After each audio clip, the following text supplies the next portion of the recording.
perbedaan di antara kita, tidak ada yang kaya dan ada yang miskin, maka kita terapkan keyakinan kelas kita nih bahwa memakai seragam sekolah, biar tidak ada perbedaan antara si miskin dan si kaya, ya. Kita pakai ya? Ya, setuju ya? Setuju. Oke, selanjutnya yang sama berarti nggak saya ambil, bukan, maksudnya saya ambil satunya, tidak semuanya, ngerti ya? Salah satunya. Oke, lanjut dengan ya ini, dilarang membuli sesama teman. Perlu nggak? Iya, ya. Tidak boleh membuli sesama teman. Oke, selanjutnya tepat waktu dan aktif di kelas. Datang tepat waktu, udah ada sama ini. Hidup rukun dengan teman dalam kelas. Oke, setuju? Setuju. Ya, boleh. Nah, selanjutnya ini sama. Jangan tidur di kelas waktu guru sedang menjelaskan, setuju nggak? Setuju. Oke, kita tempel di sini. Lanjut. Jangan main HP di saat jam pelajaran. Iya, ketika memang tidak menggunakan sesuatu atau tugas yang disuruh oleh guru, berarti tidak boleh main HP. Berarti itu keyakinan kelas kita ya? Ya, setuju. Nah, ini udah ini juga udah ini. Nah, tidak boleh membuat keributan di kelas, setuju nggak? Setuju. Oke, setuju ya. Kemudian tadi menjaga kebersihan udah juga saling peduli udah. Setiap anggota kelas perlu meminta maaf bila datang terlambat. Tadi kita janjinya harus tepat waktu. Memang kalau udah tepat waktu, memang harus kita konsekuensinya harus tepat waktu, ya. Oke. Ini contoh umum yang Ibu berikan supaya kalian memahami apa itu peraturan dan apa itu keyakinan. Jelas di sini peraturan adalah sesuatu tindakan yang harus ditaati dan bersifat hukuman yang membuat peserta didik kita jera. Beda dengan keyakinan kita. Kalau keyakinan suatu tindakan atau perbuatan yang kita lakukan atas kesadaran diri. Jadi paham kan apa perbedaan antara keyakinan dan peraturan? Terima kasih untuk keyakinan kelasnya. Nah, untuk hari ini itulah untuk keyakinan kelas yang harus kita terapkan di kelas kita. Kita setuju dan sadar bahwa keyakinan kelas kita adalah seperti ini ya. Keyakinan kelas kita harus kita sepakati bersama-sama. Nah, sekarang mari kita lanjutkan pekerjaan tugas kita kemarin.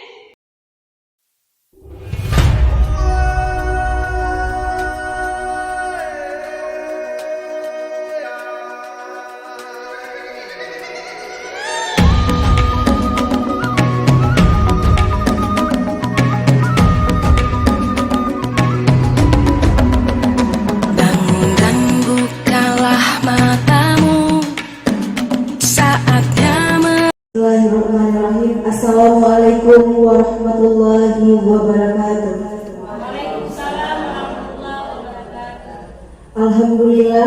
Alhamdulillahirabbil alamin. Wassalatu wassalamu ala asrafil anbiya'i wal mursalin wa ala alihi wa sahbihi ajma'in. Amma ba'du. Segala puji bagi Allah yang mana oleh Allah yang telah memberikan kita sehat badan, waras pikiran, sehingga pada hari ini kita dapat berkumpul di ruangan yang sangat berbahagia ini. Dan tidak lupa kita sambil mensajikan kepangkuan Nabi besar Muhammad Sallallahu Alaihi Wasallam, yang mana oleh beliau yang telah membawakan kita dari alam kebodohan kepada alam yang penuh dengan ilmu pengetahuan. Yang saya hormati Bapak Sekolah SMA Negeri 1 Bakpia, yang saya hormati Wakil Kepala Sekolah SMA Negeri 1 Bakpia, dan yang saya hormati seluruh Dewan Guru dan staf TU SMA Negeri 1 Bakpia. Terima kasih kepada Bapak Ibu yang telah sudi meluangkan waktu untuk mengikuti kegiatan diseminasi penanaman budaya positif di lingkungan Sekolah SMA Negeri 1 Baktia. Sebelum acara dimulai, kita persilakan kepada Bapak Dr. Andes Marzuki Hasan, MPD, untuk pembukaan acara diseminasi penerapan budaya positif di lingkungan Sekolah SMA Negeri 1 Baktia. Kepada Bapak kami persilakan.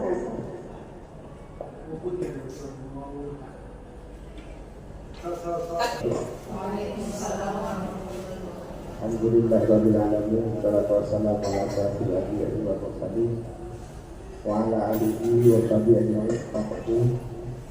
Rabbi shrah li sadri wa yassir li amri wahlul 'uqdatam min lisani yafqahu qawli. Yang saya hormati Ibu Yus, Ibu Muslimah, Ibu Guru Penggerak dalam Guru Penggerak Bapak Ibu, para peserta diseminasi Guru Penggerak pada hari ini yang kita berkati. Pertama, marilah kita semua mengingatkan diri kepada Allah Ta'ala pada kita akan berikan kesehatan dan kesempatan untuk dapat berhadir di kegiatan kita ini. Salam sama-sama kita sampaikan kepada Nabi Sallallahu Alaihi Wasallam kesetaraan dan kebahagiaan. Bapak sekalian, kegiatan ini adalah kegiatan kedua dalam Guru Penggerak. Setelah hari itu apa itu semua pendampingan. Jadi saya sudah 4 kegiatan saya ikuti Guru Penggerak ini. Yang pertama di Bali, seminar yang pertama, kemudian kemarin bertemu dengan pembimbing Ibu Uralia dan Pak Sarmati, kemudian kemarin lagi ada di sini, dan hari ini dari kita. Bapak Ibu sekalian, memang kegiatan ini kita lihat santai-santai sekali, tapi itu ada makna. Diseminasi bahasa, kalau inseminasi pemeliharaannya. Jadi saya sampaikan begini, bahwa ini diseminasi ini ada bukti yang ingin disampaikan. Itu persoalan. Biasanya ada pulau kan? Ini sudah jadi pulau, tapi pulau ini hasil. Sebenarnya yang di belakang ini ada proses diseminasi di situ. Ada proses diseminasi dari KU, apa sertanya di KU, lahirlah satu pulau. Aksi yang bisa dilakukan, yang bisa kita lihat walaupun G, tapi ada aksi, ada hasil. Aksi kan kegiatan, ada hasil yang ini kita lihat waktu itu kecil. Minimal apa kalau yang abstrak saya itu minimal Guru Penggerak bisa menggerakkan kawan-kawan untuk Warahmatullahi wabarakatuh. Terima kasih kepada Bapak atas kata sambutan yang sangat termotivasi dalam perwujudan budaya positif di lingkungan sekolah kita. Selanjutnya, materi akan dipaparkan oleh Ibu Nisrina SPD. Kepada Ibu Nisrina kami. Assalamualaikum warahmatullahi wabarakatuh. Waalaikumsalam warahmatullahi wabarakatuh. Terima kasih kepada Ibu yang sudi kiranya meluangkan waktu pada hari ini. Hari ini tema kami adalah diseminasi penerapan budaya positif di lingkungan sekolah SMA Negeri 1 Baktia. Sebelumnya, perkenalkan, saya Nisrina SPD bersama kawan saya berkolaborasi yaitu dengan Ibu Yusnidat MPD. Kami adalah calon Guru Penggerak Angkatan 8 Kabupaten Aceh Utara. Terima kasih kepada Bu Yusnidat. Materi selanjutnya, silakan dek Bu. Nah, selamat datang di acara kami diseminasi budaya positif. Agenda acara kami yaitu pembukaan oleh Kepala Sekolah Dr. Andes Marzuki Hasan MPD. Alhamdulillah tadi sudah disampaikan. Kemudian nomor 2 pemahaman inti, dan ketiga eksplorasi konsep, dan keempat refleksi, dan terakhir penutupan. Nah, sekarang sebelum kita mulai materi kita supaya motivasi dalam mengikuti materi kami akan membuat ice briefing nih. Ibu-ibu, tahu yang mana sampel ibu? Mana sampel ibu? Ayo, sampel ibu, ya, bagus. Kepal, Ibu Yus, kepal, ambil ini Ibu Yus. Iya, kepal, satu aja ibu, satu aja, satu aja bu. Oke, telunjuk mana telunjuk ibu? Mana tepuk ibu? Ya, saya ulang sekali lagi ya ibu. Jempol, kepal, telunjuk, tepuk. Bagus. Nah, kita latih konsentrasi kita. Sekarang kita tes ya. Konsentrasi enggak ya? Kita tes sekarang. Nah, jika saya bilang jempol, sebaliknya ibu buat kepal. Ngerti ya? Ya. Ketika saya bilang jempol, berarti ibu buatnya kepal. Kalau saya buat telunjuk, berarti ibu tepuk. Ya. Ketika saya bilang telunjuk, ibu berarti actingnya adalah tepuk. Kita latih sekarang. Coba kita ulang ya. Jempol. Ya, bagus. Telunjuk. Iya. Bagus ya. Berarti siap hari ini melakukan materi kita sudah konsen ya. Iya, ternyata konsentrasi. Kita ajak bu. Iya. Kita ajak ini ya. Iya. Oke, telunjuk. Ya, kita juga konsentrasi. Coba kita latih lagi. Kepal. Kepal telur. Telunjuk ibu-ibu. Ayo kita latih sekali lagi biar kita masuk materi. Ya. Telunjuk. Ya. Belum ya, belum konsentrasi. Bu, ayo kita konsentrasi kembali agar kegiatan kita bermanfaat pada hari ini. Ayo kita tes sekali lagi. Ya, iya kita ulang lagi tadi apa itu jempol? Kalau jempol apa? Kepal ini ibu, ini kepal itu enggak? Iya. Kalau telunjuk, tepuk ya. Insya Allah sebentar lagi udah bisa ya. Oke, jempol. Ya walaupun lambat ya. Telunjuk. Telunjuk. Iya, terima kasih kepada ibu-ibu yang telah melakukan kegiatan ice breaking pada hari ini. Kita latih sekali lagi ya. Jika saya bilang jempol mana ibu? Kepal. Kalau saya bilang telunjuk apa? Iya, bagus. Tahu lagi? Jempol. Masih. Tolong konsentrasi. Tolong konsentrasi ibu. Jempol. Kepal. Telunjuk. Ya, akhirnya sudah konsentrasi semua. Ya, terima kasih kepada yang sudah melakukan kegiatan ice breaking pada hari ini. Berarti siap ya untuk melakukan kegiatan kita pada hari ini. Oke, next.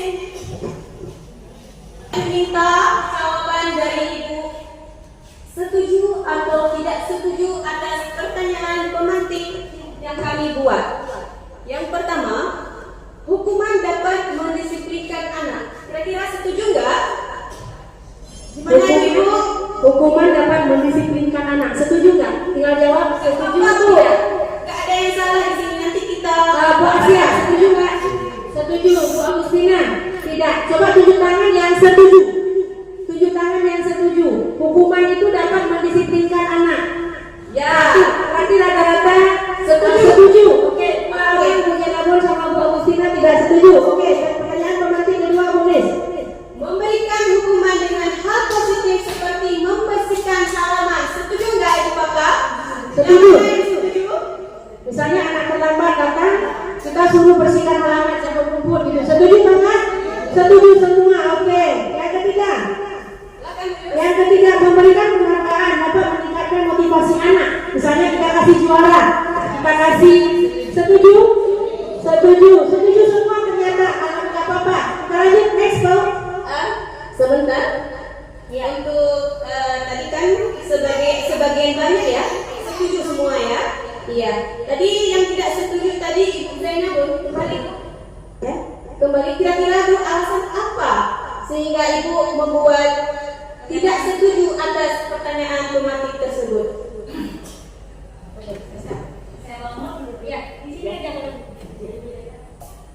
Kenapa Ibu tidak setuju? Alasan kenapa saya tidak setuju hukuman dapat mendisiplinkan anak, karena saya lihat rata-rata anak-anak kita walaupun sudah kita hukum, kalau memang tidak ada disiplin tetap dia ada disiplin. Berarti menurut kebiasaan itu bisa kita lihat dari keluarga. Kalau memang keluarganya tidak disiplin, pasti kalau kita terapkan hukuman yang seberat-beratnya tetap tidak berubah. Menurut saya ya. Terima kasih. Tidak ada yang salah, nanti kita paparkan materinya. Selanjutnya, tadi yang setuju, satu orang yang mewakili. Kira-kira kenapa Ibu setuju pertanyaan tematik tadi? Terima kasih. Ya, kalau ada hukuman berarti anak-anak ini yang biasanya nggak disiplin, dengan adanya hukuman ini berarti anak-anak jadi disiplin. Ya, efek jerahnya. Agar mendapatkan efek jerah. Iya. Ya. Terima kasih atas jawabannya. Sebentar lagi kita akan paparkan materi kami. Ya Bu, silakan next. Topik eksplorasi konsep. Pertama, kita akan membuat disiplin positif dan nilai-nilai kebajikan universal. Yang kedua, teori motivasi, hukuman dan penghargaan restitusi. Kemudian keyakinan kelas, kebutuhan dasar manusia dan dunia berkualitas. Selanjutnya 5 posisi kontrol dan terakhir adalah segitiga restitusi. Next Bu.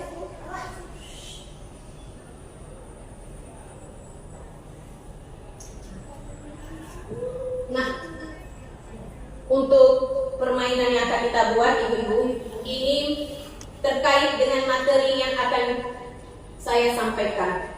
Jadi permainan ini kita akan cobalah buka kepalan tangan. Nah, ini kan masih tutup Ibu. Masih tutup kan Ibu? Kepalanya? Coba nanti kita bagaimana caranya kepala itu bisa kita buka dengan apapun. Ibu mau merayu, Ibu mau kasih uang, terserah. Yang penting kepalanya harus dibuka. Nah, satu orang di sini, yang sebelah ini, Ibu menulis hal-hal yang paling rahasia menurut Ibu. Ngerti? Ibu tulis, Ibu tolong Bu Meli kasih kertas. Ibu tulis hal yang paling rahasia yang Ibu anggap paling penting. Kalau diserahkan kepada orang lain mungkin Ibu berat melakukannya. Nah, dan yang sebelah ini, Ibu mencoba merayu Ibu yang sebelah ini agar kepala dia Ibu buka, dan Ibu itu mengasih apa hal yang penting itu yang berharga kepada Ibu. Bagaimanapun caranya terserah Ibu. Silakan. Ibu mau merayu, Ibu mau memujuk, Ibu mau suap mungkin boleh. Yang penting Ibu kasih, ya Ibu tersebut kasih rahasia tersebut. Bagaimana? Silakan tulis. Yang paling rahasia. Yang paling rahasia. Boleh terserah. Tulis terus Ibu. Sebelah sana Ibu Meli. Sebelah ini. Sebentar, nanti kita tukar-tukar juga. Satu orang aja. Ambil aja Bu. Enggak apa-apa, ada Mariana. Tulis saja kemarin. Sebelah ini enggak orang ini merasa. Cepat-cepat nanti ketahuan rahasianya.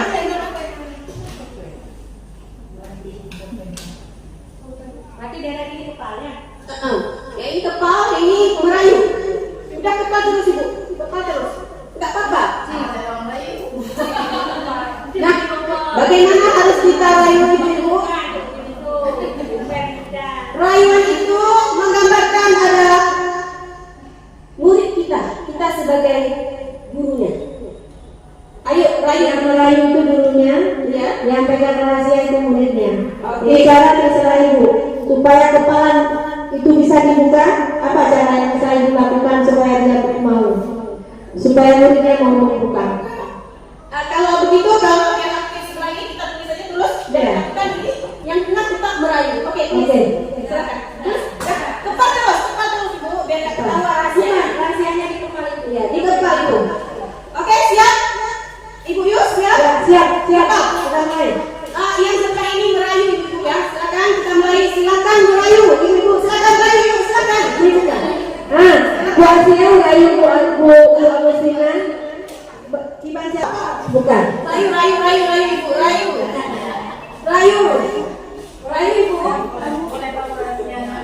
Layu Ibu harus bisa, pokoknya bisa.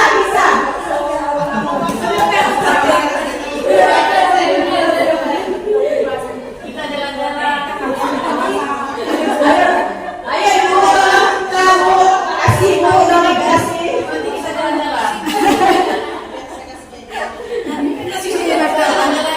Yang udah dikasih silahkan duduk. Belum. Soalnya Bu, udah depannya dalam. Udah bisa dikejar. Ya, kasih Bu. Dan kasih rayuannya. Rayuannya itu berhasil ya. Oke. Ada dulu siswa yang susah dibujuk ya. Oh ya. Ada tadi harus baru mau dibuka ya. Oke, itu yang tengah tolong rayu sebelahnya lagi. Katakan kita murid sangat banyak Ibu. Ayo kita rayu sebelahnya. Ayo, kemudian kita rayu murid kita. Ayo. Rayu supaya rahasianya terbuka.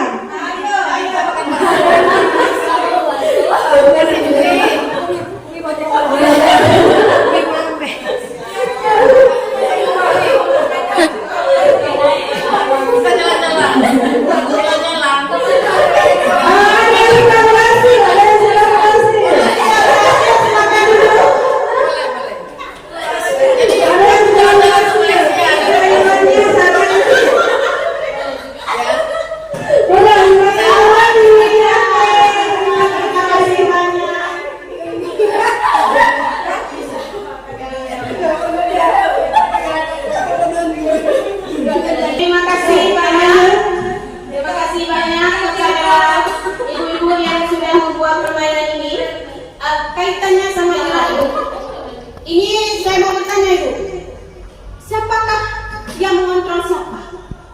Saya kira siapa yang bisa menjawab? Siapa yang mengontrol siapa? Mengontrol siapa? Ya. Yang mana siswa, yang mana guru? Apakah guru yang mengontrol siswa atau siswa yang mengontrol guru? Iya, anggap Pak dia, silakan Ibu. Guru yang mengontrol siswa dan siswa sendiri yang mengontrol dia sendiri. Ini kan sampai kan? Ini sampai silakan. Alhamdulillah ya, ada murid kita yang pintar. Ya, menurut saya guru yang mengontrol siswa dan siswa itu sendiri juga yang mengontrol dia sendiri. Ya, baik. Terima kasih banyak. Jadi kita lihat penjelasannya Ibu. Ada yang lain mungkin? Tidak ada? Ada yang mau nambahkan? Siapa yang mengontrol? Siapa yang? Siapa itu? Yang mana yang siswa? Udah. Oh sama ya. Lanjut Bu Meli. Oke. Lagi mengontrol. Nah, disinilah Ibu kita renungkan kembali apa yang seharusnya yang kita harus buat. Apa yang selama ini kita miskonsepsi tentang makna kontrol Ibu? Ada nggak Ibu merasa kita bahwa miskonsepsi dalam diri kita? Nah, ilusi guru mengontrol murid. Tahu apa arti ilusi Ibu? Hayalan kita. Hayalan kita bahwa kita bisa mengontrol murid. Ternyata tadi, ya Ibu Agustina, tidak bisa kita hayu Ibu. Karena saya bujuk Ibu, Ibu kasih minta terus sehingga Bu Agustina mau kasih. Jadi di sini apa Ibu pesannya? Jika murid tersebut tidak mau menyerahkan apapun itu kasih, apapun itu paksa, dia tidak mau Ibu. Jadi di sini apa kesimpulannya? Bukan kita Bu yang mengontrol siswa, bukan Ibu, tapi mereka sendiri yang mengontrol mereka. Mereka sendiri loh Ibu yang mengontrol, bukan kita. Dah, ngerti ya Ibu ya? Tadi ada yang siswa yang paling pintar kita bujuk pergi ke Malaysia pun tidak mau dia. Sehingga kita apa? Dengan kesadaran sendiri dia mau membuka kepalanya, mau memberikan apa yang dia rahasikan kepada kita. Berarti senada tadi yang disampaikan di jadwal tadi kan ada Berarti kalau memang disiplin itu bukan pada dirinya anak, macam manapun kita kasih hukuman, kita kasih apa saja, itu tidak akan berhasil. Tapi baru berhasil berarti kembali pada diri anak tersebut, kesadaran diri. Mari kita simak lagi materi berikutnya. Nah, selanjutnya ilusi sebelumnya Bu masih ada ilusi bahwa semua penguatan positif efektif dan bermanfaat. Nah, seperti tadi Bu, misalnya kita berikan hadiah agar penguatan positif dapat bermanfaat. Sebenarnya salah Bu, itu adalah ilusi kita. Kalau kita kasih permen, kita kasih uang, dia termotivasi dalam belajar, tapi salah Bu. Selama ini kita melakukan kesalahan yang besar. Nanti kita akan lanjutkan materi selanjutnya, masih panjang. Selanjutnya, ilusi bahwa kritik dan membuat orang merasa bersalah dapat membuat karakter. Nah, tadi ada Bu Asia bilang biar jerah anak-anak. Kita dapat hukuman biar jerah Ibu. Ternyata salah Bu. Berarti kita membuat karakter anak-anak peserta didik kita merasa bersalah, merasa teringat sepanjang hayat mereka atas hukuman yang kita berikan. Nanti kita akan jelaskan, paparkan ya Bu. Nah, ilusi bahwa orang dewasa memiliki hak untuk memaksa. Ada nggak Bu? Yuk, hitam ya? Besok hitam ya? Hitam, jangan pada hitam. Sepatunya hitam. Oke ya? Memaksa kehendak kita karena kita guru. Dia cuma diam karena dia dianggap anak-anak. Apalagi kita belajar SMA nih, kita menganggap dia anak-anak. Berarti kita guru selalu memaksa anak-anak itu tanggapan peserta didik kita. Nah, selanjutnya, nah, makna disiplin. Kira-kira Ibu, tolong Ibu, menurut Ibu, disiplin itu apa sih? Ayo, siapa? Siapa yang mau disiplin? Kira-kira apa maknanya disiplin? Bu, kuliah ada? Jangan ujian ampun. Ibu, ya kita punya siswa pintar ujian ampun ya. Kalau Bu, apa sesuatu yang Ibu ketahui tentang disiplin? Oke, salah satu contohnya. Ya, boleh. Tepat Ya, waktu disiplin. Oke. Bu Malena? Sampai mengatur waktu. Pandai mengatur waktu. Bu Agustina? Sesuai seperti peraturan yang ditetapkan. Oke, sesuai seperti peraturan yang ditetapkan. Ada lagi? Ada lagi kira-kira apa itu makna disiplin? Bu, saya nonton, saya yang diam. Tadi nggak dikasih aku, ya boleh. Menurut saya disiplin itu tergantung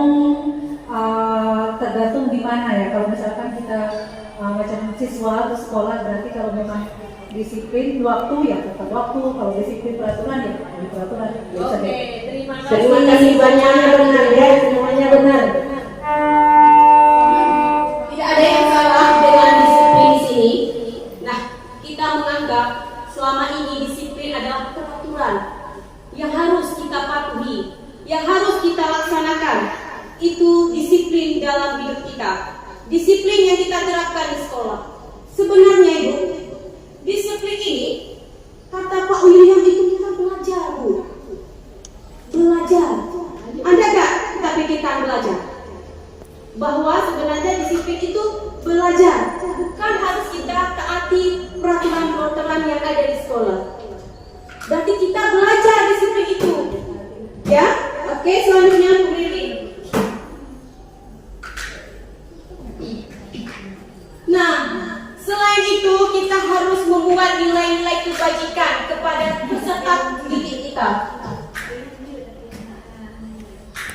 Nilai kebajikan tersebut yaitu sifat positif manusia yang merupakan tujuan mulia yang ingin dicapai setiap individu, seperti yang telah dikemukakan oleh Dr. William Glasser. Seperti tolong misalkan profil pelajar Pancasila. Yang pertama adalah beriman bertakwa kepada Tuhan Yang Maha esa dan berakhlak mulia. Selanjutnya Ke BMK Global, selanjutnya mandiri, selanjutnya bergotong royong, dan bernalar kritis, dan selanjutnya kreatif. Kita bentuk Ibu profil pelajar Pancasilanya. Nilai-nilai kebajikan yang kita terapkan kepada anak-anak harus berdasarkan profil pelajar Pancasila. selanjutnya Bu Meli. Silakan Bu Isuda. Satu Ibu. Oke, kita lanjutkan. Saya lanjutkan. Berarti untuk mewujudkan disiplin tersebut, kita kembali kepada profil pelajar Pancasila, yaitu mewujudkan peserta didik yang memiliki karakter. Di sini ada 5 prinsip tadi, mulai dari ketuhanan yang Maha Esa, gotong royong, bernalar kritis, mandiri, inovatif, ya. Semuanya untuk dapat mewujudkan ini tentu dibutuhkan namanya motivasi. Untuk mewujudkan disiplin itu tentu dibutuhkan namanya motivasi. Motivasi di sini adalah motivasi yang bagaimana supaya dia mau disiplin, dan itu kita mau kan? Motivasi yang bagaimana yang di sini yang tentunya harus ada pada peserta didik itu. Motivasi dari dalam diri anak, namanya motivasi intrinsik. Ya, motivasi intrinsik. Jadi tidak boleh motivasi dari supaya dia disiplin, tidak boleh dimotivasi dengan kita beri hukuman. Kita beri hukuman ternyata tidak dapat merubah perilaku mereka. Kita berikan hadiah saja kita berikan, kan tidak semua yang akan dapat. Tidak mungkin semua ranking 1 kita berikan. Yang ranking 30 bagaimana? Bagi supaya dia mau termotivasi walaupun dia ranking 30, bagaimana caranya kita? Berarti tetap kita harus membuat motivasi itu lahir dari anak itu sendiri. Namanya motivasi intrinsik. Jadilah motivasi perilaku manusia itu supaya mau disiplin, berarti harus kembali kepada motivasi intrinsik kepada manusia itu sendiri, baik itu guru maupun peserta didik. Ya. Nah, motivasi perilaku manusia itu sudah dijelaskan oleh Ibu Yus bahwa itu ada 3. Ya. Yang pertama itu untuk menghindari ketidaknyamanan atau hukuman, betul. Itu yang kedua untuk mendapatkan imbalan ataupun penghargaan dari orang lain. Nah, yang ketiga ini yang harus kita terapkan Ibu-ibu, yaitu untuk menjadi orang yang mereka inginkan dan menghargai diri sendiri dengan nilai-nilai yang mereka yakini. Berarti ingat Ibu ya, bahwa yang harus kita terapkan motivasi perilaku manusia yaitu menjadi orang yang mereka inginkan dan menghargai diri sendiri dengan nilai-nilai yang mereka yakini. Jadi tidak ada lagi Ibu kita buat hukuman, tidak ada yang membuat imbalan ataupun penghargaan. Ya, next Bu Pedi, lanjut.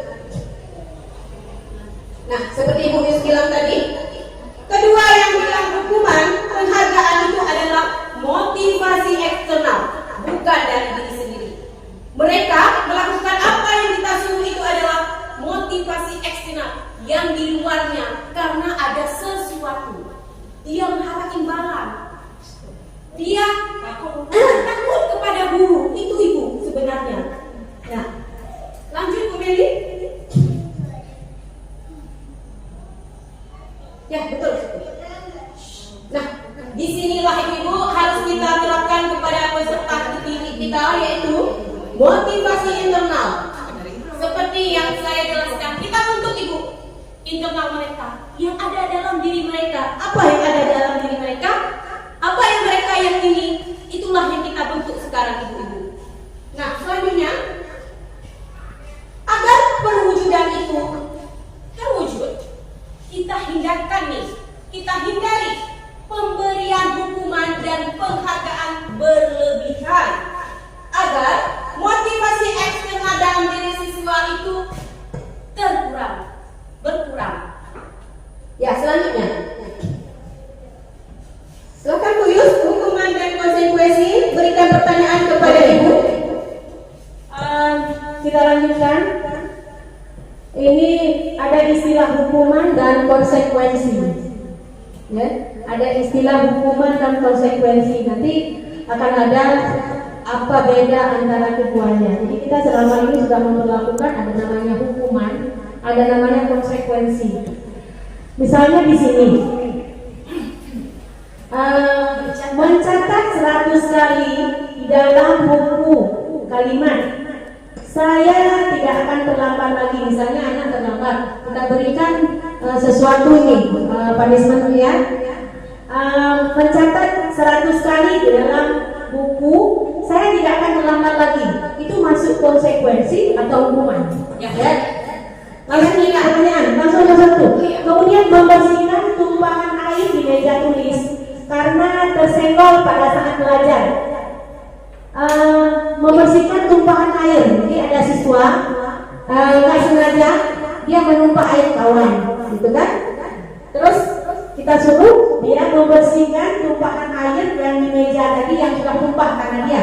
Itu hukuman atau konsekuensi. Ini dipikir aja dulu, nanti jawab. Nomor 3, membersihkan coretan yang dibuat di meja tulis. Misalnya ada anak yang iseng kan di mejanya, kita sudah ditulis, kita suruh hapus. Itu hukuman atau konsekuensi, dipikir aja dulu.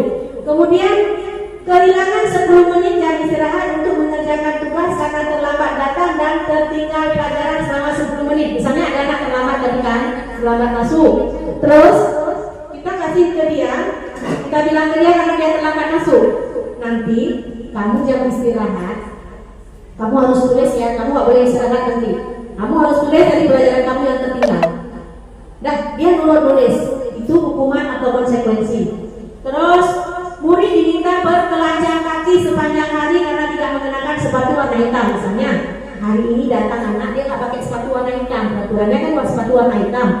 Dia nggak pakai sepatu warna hitam. Di pintu gerbang sudah kita suruh kamu nggak pakai baju sepatu warna hitam. Sekarang buka. Nanti waktu pulang sekolah kamu ambil sepatunya. Jadi gimana bu? Ya udah, kamu nggak pakai sepatu hari ini seharian di sekolah itu. Itu hukuman atau konsekuensi, ya? Oke, lanjut.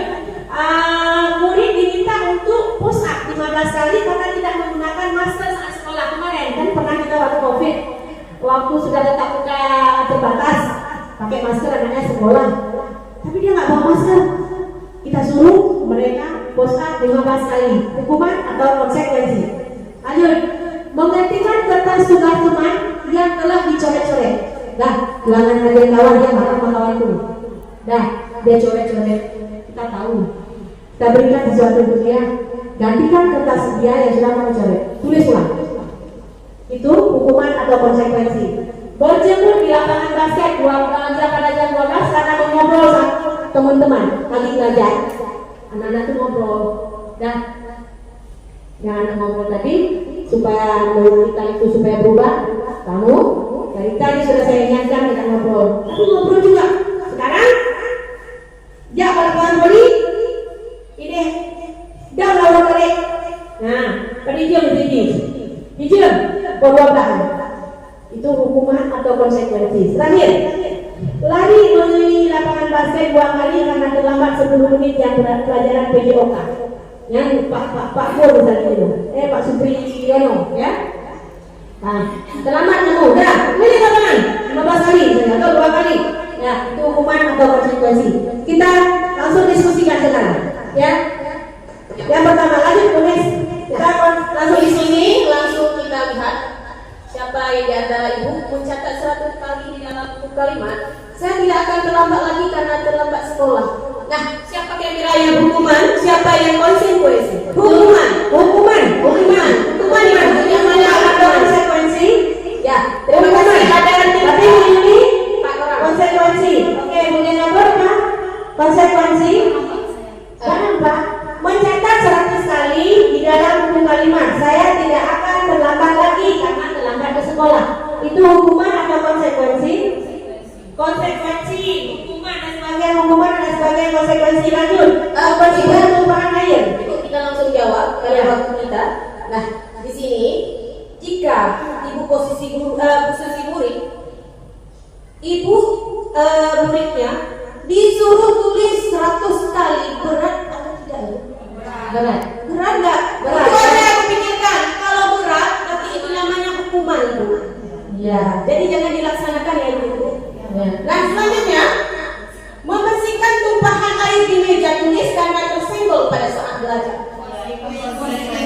Ya, konsekuensi. nampak langsung dia siswanya bertanggung jawab atas perbuatannya. Nah, oke lanjut. Yang ketiga, konsekuensi atau hukuman? Membersihkan coretan di garis konsekuensi. Yang keempat, kehilangan sebelum di jam istirahat, maka dia saat istirahat harus tetap di kelas. Konsekuensi atau hukuman? Dia di waktu istirahat nggak keluar. Konsekuensi? Berat nggak dia itu?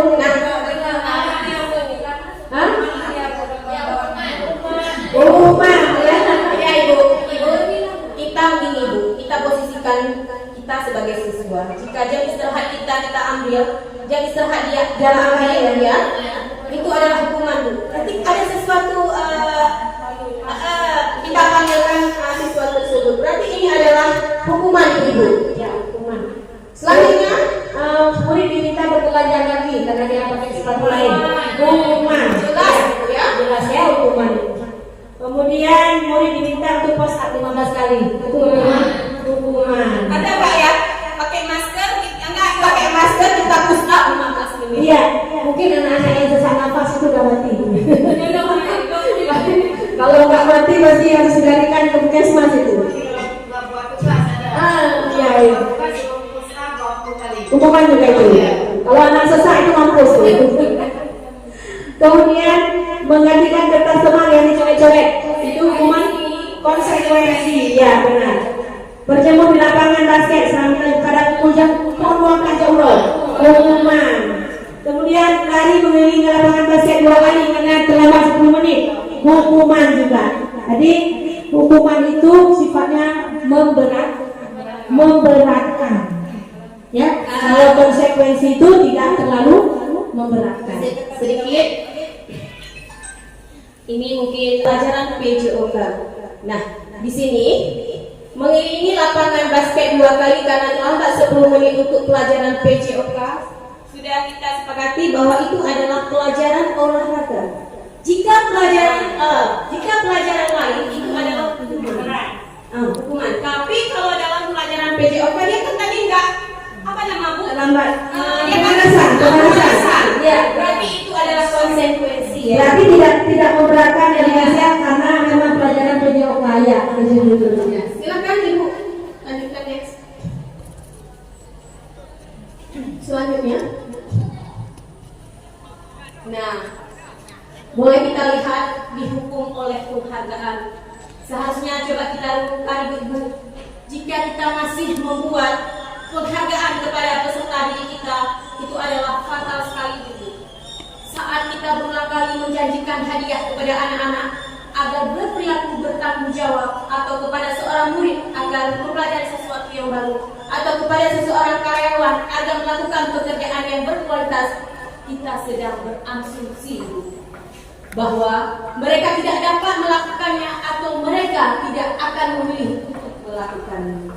Jelas sekali Ibu ya, bahwa penghargaan itu hanya menghukum Ibu. Selanjutnya, boleh dibacakan Bu? Ya. Dihukum oleh penghargaan. Misalnya tadi kita memberikan hadiah, ya kan? Yang juara 1 kita berikan hadiah. Atau misalnya dari proses belajar kita berikan hadiah yang mau menjawab, gitu kan? Maka pengaruhnya itu misalnya pengaruhnya itu jangka pendek, tidak bisa jangka panjang, hanya sebentar. Misalnya kita nggak satu hari ada kita mengajar, begitu besoknya kita sakit misalnya, besok kita sakit, kita nggak ada, kita nggak bisa kita suruh gantikan kepada guru yang lain pelajaran kita. Itu tidak tentu anak akan patuh seperti kita ngajar. Kenapa? Karena kebiasaan kita memberikan hadiah misalnya. Ya, atau begitu guru lain masuk, dia akan merubah bersikapnya. Tidak peduli lagi. Kenapa? Itu karena kita biasakan dengan penghargaan. Maka efeknya itu jangka pendek, tidak jangka panjang. Yang selanjutnya, penghargaan itu tidak efektif. Ya, kemudian penghargaan merusak hubungan. Itu tadi, sudah saya sebutkan tadi. Ya, bisa merusak hubungan. Jadi dengan kita dia baik, belum tentu dia baik dengan guru lain. Kemudian penghargaan dapat mengurangi ketepatan. Ya, penghargaan juga dapat menurunkan kualitas si anak tadi. Bisa naik turun. Ya, hari ini dia baik, besok dia tidak, tergantung kepada siapa guru yang mengajar pada saat itu. Penghargaan dapat mematikan kreativitas, ketergantungan dia kepada guru tersebut. Bisa, Bu Ida tadi ya, gurunya kebuka ini.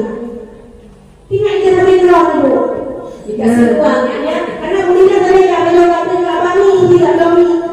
Nah, benar. Kemudian penghargaan itu sebenarnya adalah membentuk.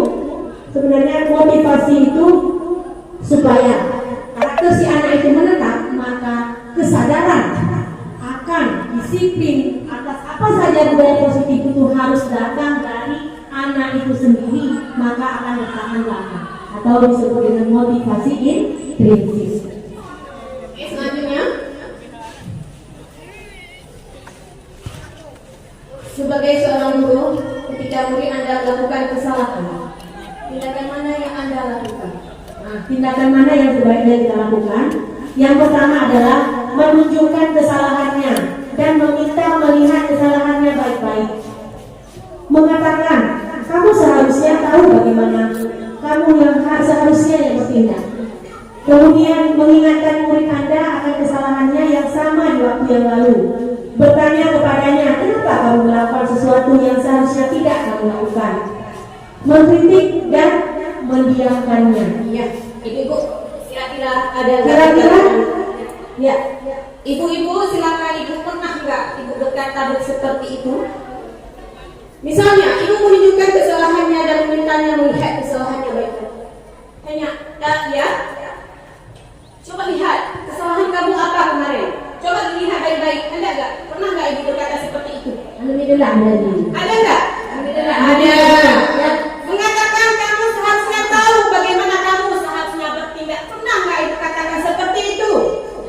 Pernah nggak? Ayo jujur pada diri sendiri. Pernah ya? Mengingatkan diri Anda kesalahan yang sama di waktu sebelumnya. Pernah nggak? Hai, alhamdulillah, alhamdulillah. Sampai enak, nak bilangnya.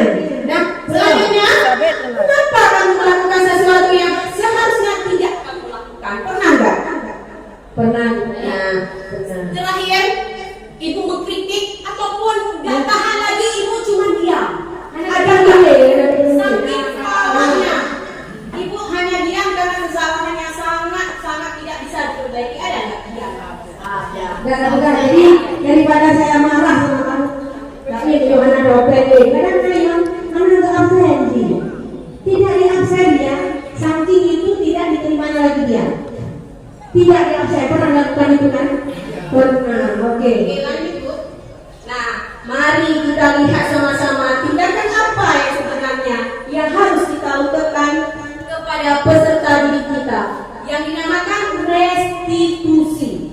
Mari ibu-ibu kita melakukan restitusi kepada peserta didik kita, yaitu proses menciptakan kondisi bagi murid untuk memperbaiki kesalahan mereka sehingga mereka bisa kembali pada kelompok mereka dengan karakter yang lebih kuat. Ya contoh. Ya, saya contohkan. Misalnya, bukan semua kan anak-anak yang tahu. Si Rizky misalnya, dia semua sudah cap dia. Nikahin cabi, idanya guru kata cabi. Anak itu boleh, ada dia tak mau makan pendidikan. Akhirnya dia tidak ada harga lagi di mata kawannya. Ya. Bagaimana trik kita? Dia anak kita, menyusun cabok ido. Cabok ido lalu dia kepada orang Cina hijau lain. Kita cara itu supaya kepercayaan terhadap anak tadi yang sudah salah kita apa katakan salah dia, kita cara kita kembalikan dia ke posisi semula sehingga dia bisa diterima oleh gurunya kembali, bisa diterima oleh kawannya kembali, bisa belajar dengan normal. Kita cara itulah namanya trik restitusi. Ini akan ada nanti akan disajikan langkah untuk melakukannya. Kita langkah melakukan kerana yang memang laginya. Yang kata cari daya itu apa kali? Jika bukan apa tahu, kita bilang dengan angka segitiga restitusi. Bu, lanjut Bu.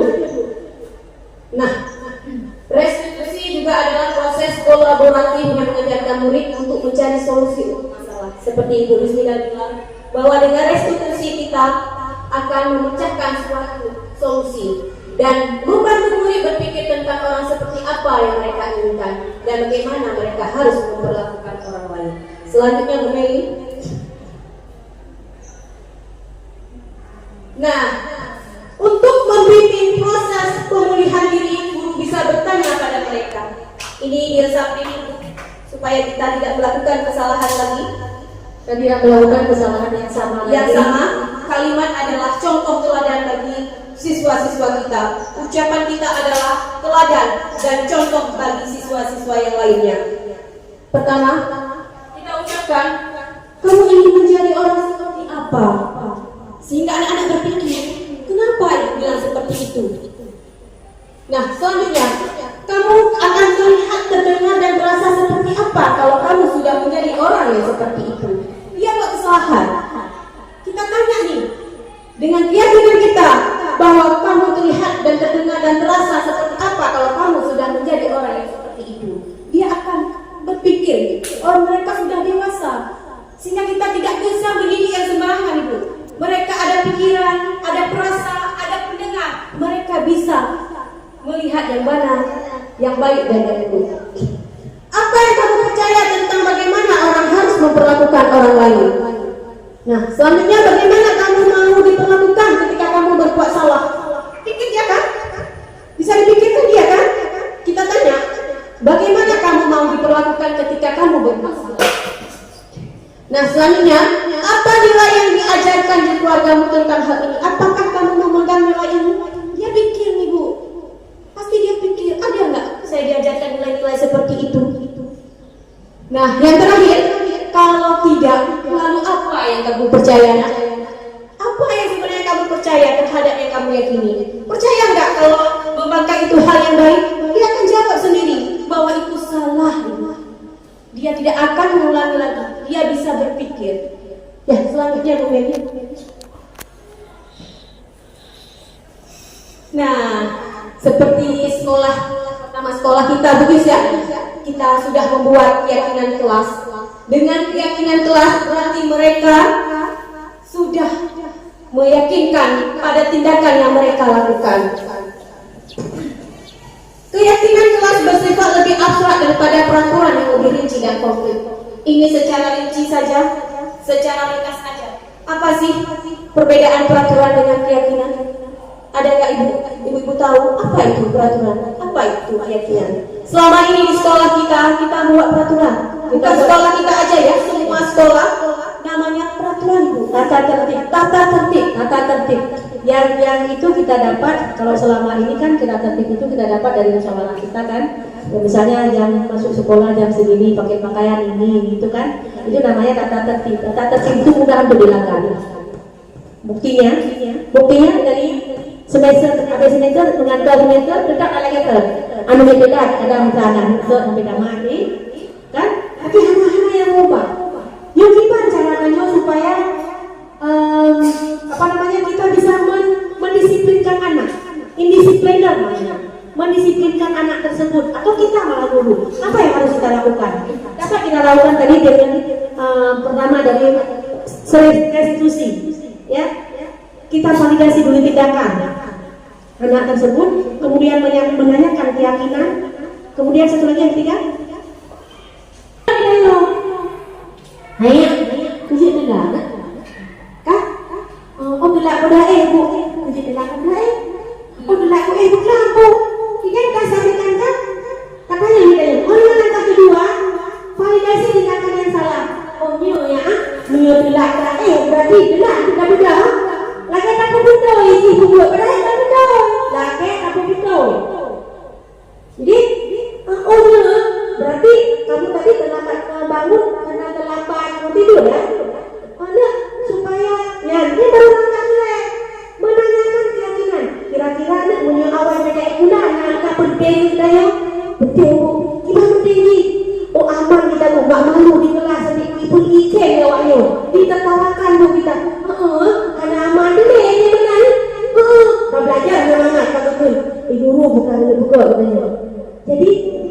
yang dibawa yang balik itu ya. Hanya mau lagi supaya baik tidak dulu, supaya aman ada yang datang melangkah adanya. Putra apa yang aku buat dekat bingung nak baik lagi. Tanyakan ke dia lagi, bukan kita. Jawaban dia. Tapi gimana ibu buat salah? Kayak mana ini? Karena dia berbuat salah itu ada alasan. Kadang ibu benar atau ya intan ada ini, pokoknya ada alasan. Atau berdoa, ada macam-macam ada alasannya dia. Oh ya, kayak barulah kita buat keyakinan sama dia. Tapi buat janji, tapi janjinya dia datang dari Roy, dari dia sendiri datang janjinya. Berarti dia, guna recahnya pada itulah baga guna bu, guna lagi. Karena mana dia tak betulnya. Dengan putra dan juga itulah keyakinan yang berakhir yang ketiga. Membuat keyakinan pada mereka. Kita tidak buka dengan yang kaji bergerak lero dari tiga baca lah. Oh bu, berarti aku setel alarmnya bu. Kan itu, beda sendiri kan? Beda sendiri. Boleh aku setel alarm supaya bergerak lero tiga mana bu, betul ya? Caranya. Yang pulang. Berarti bu lebih boleh bawa. Betul ya? Kita benar. Kemudian bukan lah. Bayu-bayu itu udah langsung siap-siap sekolah. Ya betul. Yang betul. Berarti tinggal yakin dan kita ya bu siap sudah terbentuk. Berarti kesadaran dari tinggal kita besok kontrol. Apakah dia berubah atau tidak? Kalau tidak berubah juga kita dekati lagi dengan pendekatan dan restitusi. Tapi lihat boleh macam. Validasi tindakannya. Formula? Kita kembali kita ini jadi menstabilkan identitas, ya, menstabilkan identitas. Katanya sebab musabak kan? Kemudian validasi tindakan yang salah, kita validkan. Menyaingi dia alasan. Orang berbuat itu ada alasannya. Kenapa dia terlambat? Kita validasikan tindakan dia. Yang terakhir kita bentuk keyakinan dari dia untuk dia dapat memperoleh solusi dari dia. Itulah langkah restitusi yang akan kita lakukan. Yang mungkin selama ini kita sudah salah dalam menerapkan disiplin sekolah atau tata tertib sekolah untuk melakukan indisipliner kepada peserta didik. Inilah 3 tahapan yang mungkin insya Allah akan kita lakukan di sekolah kita semua. Ya, oke. Ini jelas ya bahwa restitusi kesalahan membuat peserta didik kita menjadi lebih baik lagi. Selanjutnya, Bu Meli yang tadi. Nah, untuk materi terakhir kita, semua itu ada alasan seperti Ibu Is bilang tadi. Kenapa anak-anak telat ke sekolah itu ada alasannya. Di sini kita harus memahami karakter peserta didik terlebih dahulu sebelum kita mengecap bahwa anak-anak itu berbandel atau penangkal. Sehingga kita harus mengenal dia, yaitu dengan 5 kebutuhan dasar manusia. Seandainya salah bu, seandainya kurang salah satu dari kebutuhan dasar manusia, anak-anak itu menjadi anak yang membangkang. Anak-anak itu menjadi tidak diperhatikan. Nah, apa saja? Yang pertama, kebutuhan untuk bertahan hidup. Bertahan hidup jika misalnya ekonomi mereka ke sekolah, misalnya dia tidak ada uang jajan ibu, bisa nggak dia berlangsung belajar dengan perut kosong ibu? Tidak ibu. Makanya kita harus memperhatikan anak-anak kita. Alasannya kenapa? Kedua, cinta dan kasih sayang. Kenapa cinta dan kasih sayang? Kebutuhan dasar manusia itu sangat diperlukan. Misalnya, dia adalah anak broken home ibu. Jadi di rumah dia tanpa kasih sayang sehingga mereka lampiaskan ke sekolah ibu. Jadi kita harus perhatikan anak-anak kita. Dan yang ketiga, kebebasan. Dia ditekan selalu ibu kebebasannya. Seharusnya saya belajar hari ini apa? Tapi kita tekankan ini harus kita pelajari. Nanti kasihlah kebebasan kepada peserta didik kita. Nah, yang nomor 4 ini kesenangan. Kita belajar sama itu tidak ada senang, fokus lalu. Makanya di dalam pembelajaran kita harus kita buatkan permainannya, SBG-nya harus kita buat ibu-ibu, sehingga terdapat kesenangan pada peserta didik. Nah, yang paling terakhir adalah kekuasaan. Power namanya. Kalau kekuatan, mereka bisa mengerti apa aja bu, asalkan ketika itu itu bermanfaat bagi kita. Jadi mereka bebas Bu memberikan kritikan kepada guru kita. Ya, selanjutnya, oke, saya tambah ya. Kan tadi ada menstabilkan identitas, validasi tindakan yang salah. Disitulah kita akan menemukan kebutuhan dasar lima manusia itu, baik itu kita guru maupun siswa. Apabila ada salah satu yang kurang, maka dia akan mengambil perhatian, ya Bu, ya kan? Apabila ada sesuatu yang kurang, maka dia akan mencari perhatian. Bisa secara langsung, bisa tidak langsung. Soalnya jiwa terlambat tadi kan, kecil ini bilang, wah tanya kali. Rupanya ini hana kasih sayang. Saya Bu banyak tanya Bu, tadi ada 8 siswa dari pagi. Dah 8 siswa, ternyata begitu saya tanya, kecil anak udah awalnya, mak kawin ngomongnya anak gepu bawah, anak gepu bawah, sedih nggak kita dengar. Berarti begitulah perhatian orang tuanya kepada dia, maka dia seperti itu. Maka itu sangat kita perhatikan, sangat kita gali supaya kita bisa memberikan arahan dia, trik-trik solusi mungkin yang mungkin tidak timbul dari dia. Tadi Danyo udah buka. Saya dapat info itu Bu.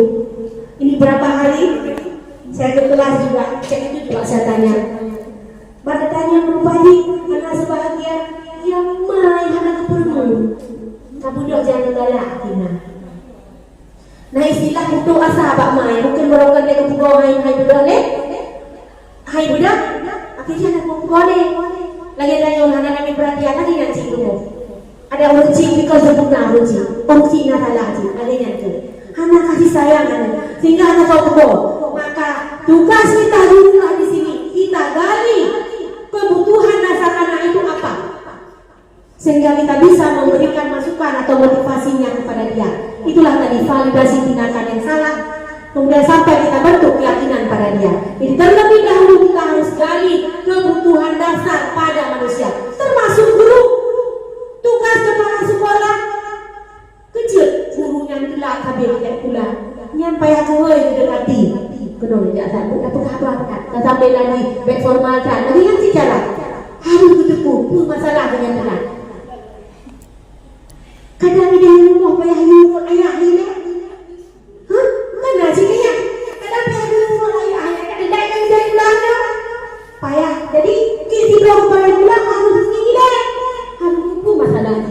Baru je tanya solusi kan solusi dari belum itu kira-kira kalau sebagai tambahan dari saya. Oke. Dan untuk terakhir kita, yang ini yang harus kita terapkan kepada peserta didik kita sehingga kita memposisikan kontrol guru. Nah, di posisi kontrol guru itu ada 5, yaitu sebagai penghukum, yang kedua pembuat rasa bersalah, kemudian teman, selanjutnya pemantau, terakhir adalah manajer. Di sini Ibu jelas kalau posisi kontrol guru kita buat penghukum, kita buat rasa bersalah sebagai teman yang pemantau, itu tidak akan berjalan seperti yang diharapkan. Bagaimana juga perwujudannya adalah kita posisi kontrol guru adalah sebagai manajer. Lanjut Bu Mela, boleh saya tambah Bu Nis? Boleh. Ya. Yuno, ada kata-kata pemantik, dah penghukum, dah pembuat rasa bersalah, dah sampai manajer. Kan? Lagi menolong saja anak terlambat. Tanya posisi Danyo supaya menyelesaikan anaknya betulan, bisa penghukum, bisa pembuat rasa bersalah, bisa sebagai teman, bisa sebagai manajer. Kan? Mungkin penghukum, lagi ada beberapa gadingan orang yang mau ngejar bukan apa-apa ditahannya. Yang cukup tinggal yang ini itu karena hukum ini dendam di Danyo. Dan kalau mereka mengakhiri dendam ini, karena perasaan yang bersalah ini, harus kita yang gali kan?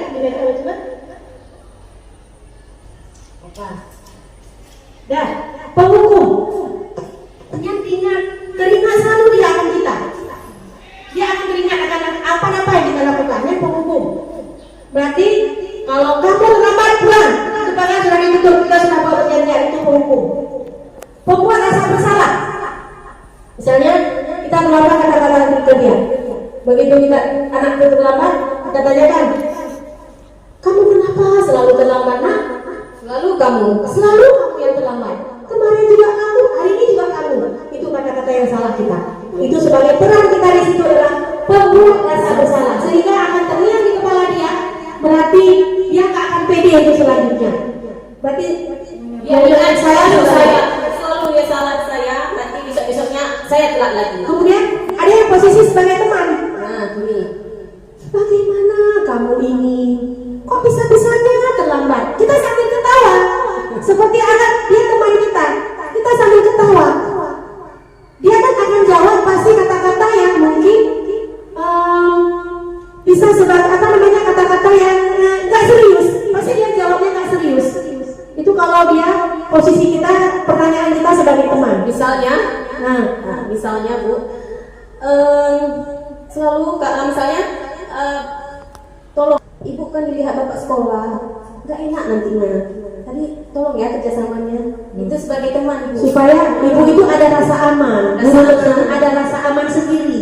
Itu dihilangkan ya Ibu. Kita tidak boleh posisi kontrol kita sebagai teman. Kemudian yang pemantau, berarti kita di sini besok jangan lagi ya, tolong ya. Besok jangan kamu kerjakan lagi ya. Ini kalau kamu besok kerjakan lagi bagaimana? Nah itu sebagai pemantau. Yang bagusnya sebagaimana? Yang bagusnya yang manajer. Yang manajer yang seperti tadi kita katakan. Kita validasi dulu tindakan, kita stabilkan dulu identitasnya. Kemudian kita lakukan validasi tindakan kita.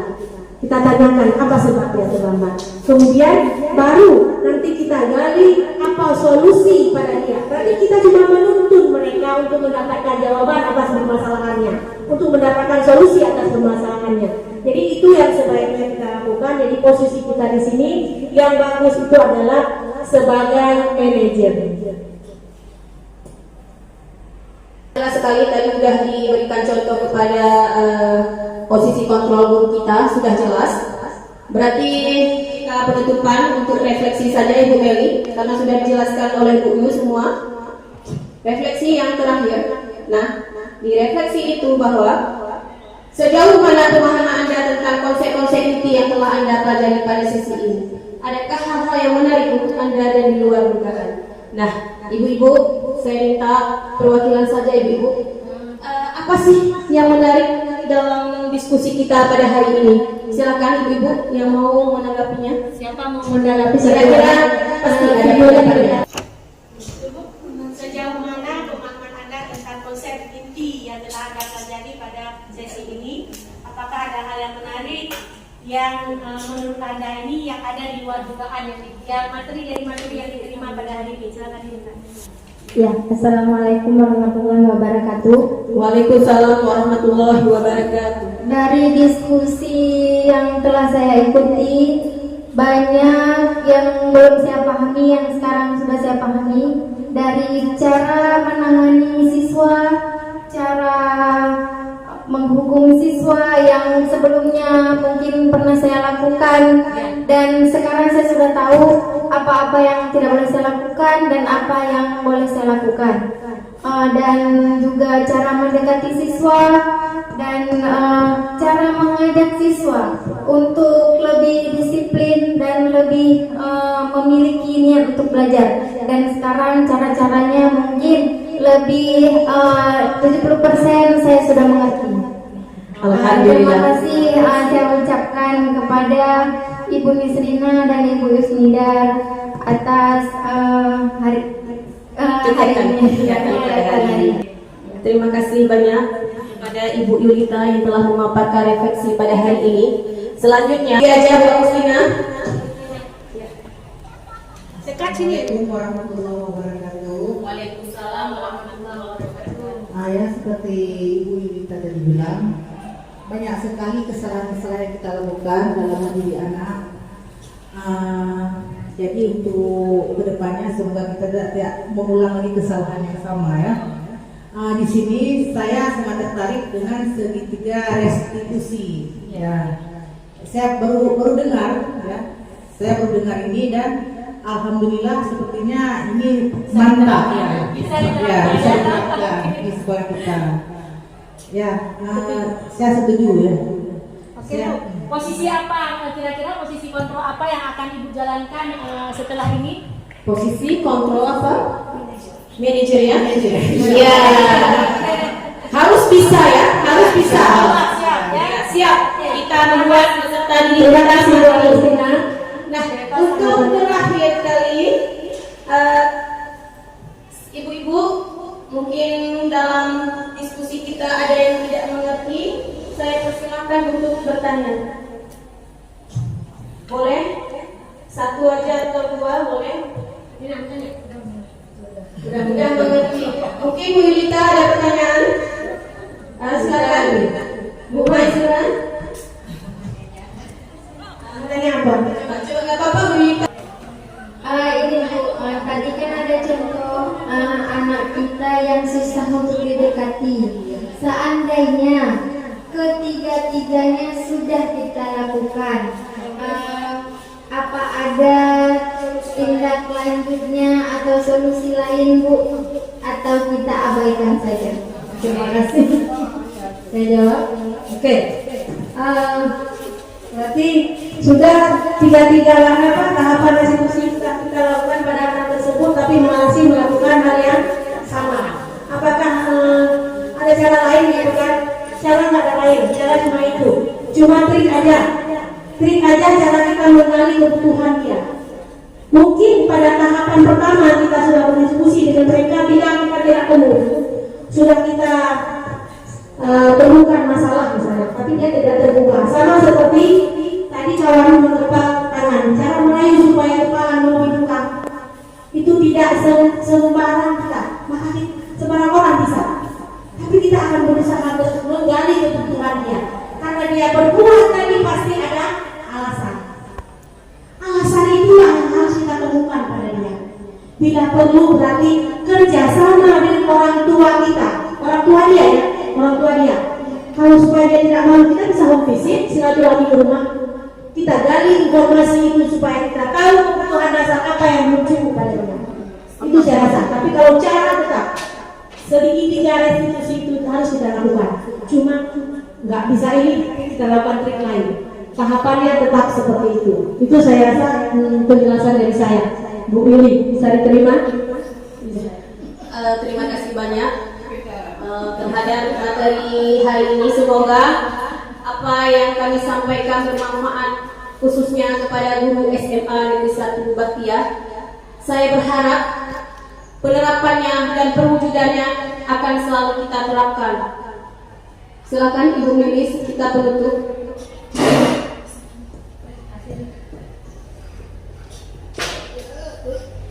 Terima kasih kepada Ibu Mislina dan Ibu Yusria yang telah berkolaborasi. Pat ranuk yang hana mirah, pat penerah yang hana bajo, pat itu yang hana salah, hana bawa yang tunten agak do. Dan akhiri wabillahi taufiq wal hidayah. Wassalamualaikum warahmatullahi wabarakatuh. Yang ketiga, persilakan.